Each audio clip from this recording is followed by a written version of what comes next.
सीटों पर मतदान लगातार जारी है। बनारस से किस्मत आजमा रहे हैं नरेंद्र मोदी, तो वहीं दूसरी तरफ पूर्वांचल में उनके प्रभाव को कम करने के लिए आजमगढ़ से उतर गए हैं समाजवादी पार्टी के मुखिया मुलायम सिंह यादव। फिलहाल ये तस्वीरें हम आपको आजमगढ़ की दिखा रहे हैं, जहां पर लंबी कतारें ये बता रही हैं कि कम से कम वोटरों में ज्यादा उत्साह देखा जा रहा है इस चुनाव को लेकर। सीधे हमारे साथ जुड़ चुके हैं हमारे संवाददाता मोहम्मद अफसर। अफसर, तस्वीरें तो बता रही हैं कि लोग काफी ज्यादा उत्साहित हैं इस चुनाव को लेकर।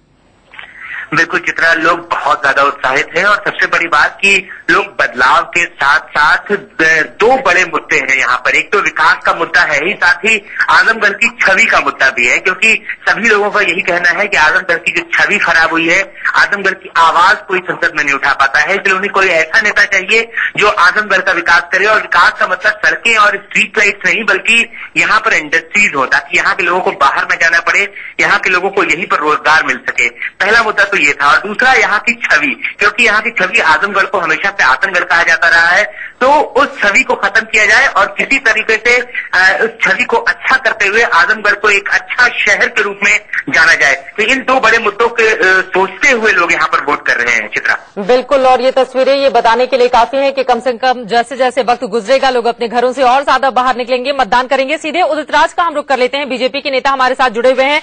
उदित जी, 2009 में भले ही बीजेपी ने आजमगढ़ में अपना खाता खोल लिया हो, लेकिन इस बार तो आप लोगों के लिए बहुत मुश्किल है, क्योंकि मुलायम खुद ही मैदान में है। ऐसा नहीं है जो अति उत्साह या इतना लोगों में इसको है वोट डालने की जिज्ञासा बढ़ी है और उत्साह है, वो मोदी जी की वजह से है जी। और इसी से यह लगता है कि वोटर परसेंटेज बहुत ज्यादा होने वाला है। और ये बात सच है कि जहां भी वोटर परसेंटेज ज्यादा होता है वहां पर एंटी इनकम्बेंसी फैक्टर बड़ा जबरदस्त होता है। तो इस समय एंटी इनकम्बेंसी फैक्टर कांग्रेस के खिलाफ है, बसपा के खिलाफ है, सपा के खिलाफ है। तो इसमें भारतीय जनता पार्टी को सर्वाधिक सीटें मिलेंगी। ये पहले का ट्राइड फार्मूला है जी, और आगे भी ये रहेगा। तो इसलिए जो ट्रेंड सेट होता सुबह से दिख रहा है कि लोग एक घंटा पहले से ही आकर के लाइन में खड़े हो गए हैं वोट डालने के लिए। तो भारतीय जनता पार्टी की स्पष्ट लहर है और मोदी जी का वहां जाना, बनारस से चुनाव लड़ना निश्चित तौर से पूर्वांचल को और बिहार को प्रभावित होना ही है, तो उसका भी असर है।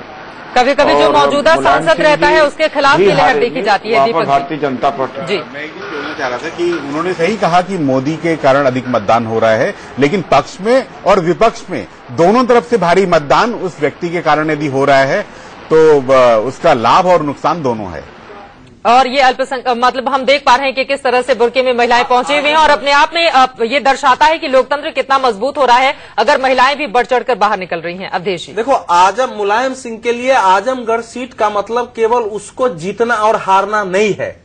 आजमगढ़ की सीट जो है वो पूर्वांचल में, जो आज की 18 में से 6 उनके पास थी, जो पूर्वांचल में उनका जनाधार है उसको बनाए रखने के लिए है। और मोदी के नामांकन के बाद, मोदी की घोषणा के बाद उन्होंने रखा है। तो समाजवादी पार्टी की कोशिश जो है कि पूरे पूर्वांचल में मुलायम सिंह आजमगढ़ से खड़ा होकर मोदी वर्सेस मुलायम या सपा वर्सेस भाजपा में लड़ाई को कन्वर्ट किया जाए, उसी में सपा को लाभ है और यह भाजपा के लिए भी मुफीद है। एक तो यह बात समझने के लिए जो, दूसरा यह जानने की जरूरत है कि देखो, मानते हैं कि इस बार मोदी के कारण कुछ जाति फैक्टर टूट रहा है, लेकिन फिर भी जातियां कुछ काम कर रही हैं। जो आजमगढ़ का जाति फैक्टर है उसमें अगर हम मुसलमानों को और यादव को मिला देते हैं तो ये 45% करीब हो जाता है। और इसी फैक्टर से समाजवादी पार्टी वहां 96 और 99 में जीती थी। लेकिन एक दूसरा फैक्टर यहां है कि 30% यहाँ दलित मतदाता है। रमाकांत यादव भी जीते थे समाजवादी पार्टी के टिकट पर, और रमाकांत यादव जीते थे। वो 30% जो दलित मतदाता है वो अगर मान लो 30% दलित है और वो मुस्लिम कॉम्बिनेशन जो इस बार बसपा के साथ उत्तर प्रदेश में बन रहा है, तो मुलायम सिंह के लिए खतरा भी हो सकता है। और इसी पर 2004 में बीएसपी जीती थी जी। तो इसीलिए मैं कह रहा हूं कि आजमगढ़ की सीट जो है वो काफी कुछ इस बार उत्तर प्रदेश में समाजवादी पार्टी के, पूर्वी उत्तर प्रदेश में समाजवादी पार्टी के भविष्य की दिशा भी तय करने वाला है और भाजपा के भी भविष्य की दिशा तय करने वाला है, केवल वाराणसी नहीं। चित्रा, मैं जब अखिलेश यादव का इंटरव्यू करने गया था तब उन्होंने एक बात साफ साफ मुझे बोली थी कि पूर्वांचल में तो हमने उनको रोक लिया है। मैंने पूछा कैसे, तो बोले कि मोदी जी बनारस से खड़े हैं, आजमगढ़ से नेताजी, बात बराबरी की हो गई है।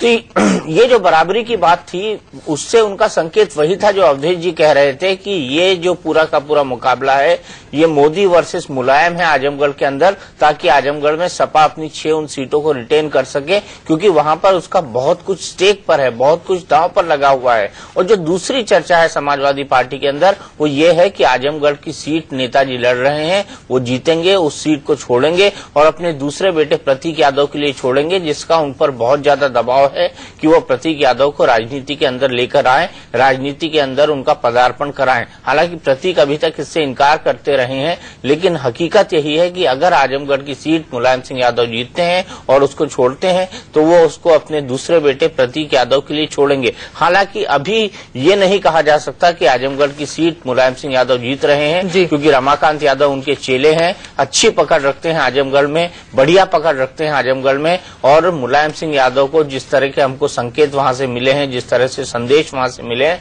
मुलायम सिंह को काफी मशक्कत करनी पड़ रही है अपने किले को बचाए रखने के लिए, क्योंकि वहां पर मुस्लिम यादव समीकरण है। और साथ ही साथ अमित शाह ने जो बयान दिया था वहां पर कि आजमगढ़ में ऐसा क्या है कि हर जो व्यक्ति है वो यहाँ पर सिमी से जुड़ा हुआ है या आतंकियों का गढ़ बन गया है, इस संबंधित उन्होंने बयान दिया था। तो इससे ध्रुवीकरण होने का खतरा भी वहां पर बहुत ज्यादा बढ़ गया है। और दूसरी दिक्कत जो पैदा कर दी है वो शाह आलम नाम के एक इंसान ने पैदा कर दी है, जो बीएसपी का कैंडिडेट है, जो मुसलमानों के वोट काटेगा। और साथ ही साथ राष्ट्रीय उलेमा काउंसिल, गुड्डू जमाली, शाह आलम पीस से होगा ना?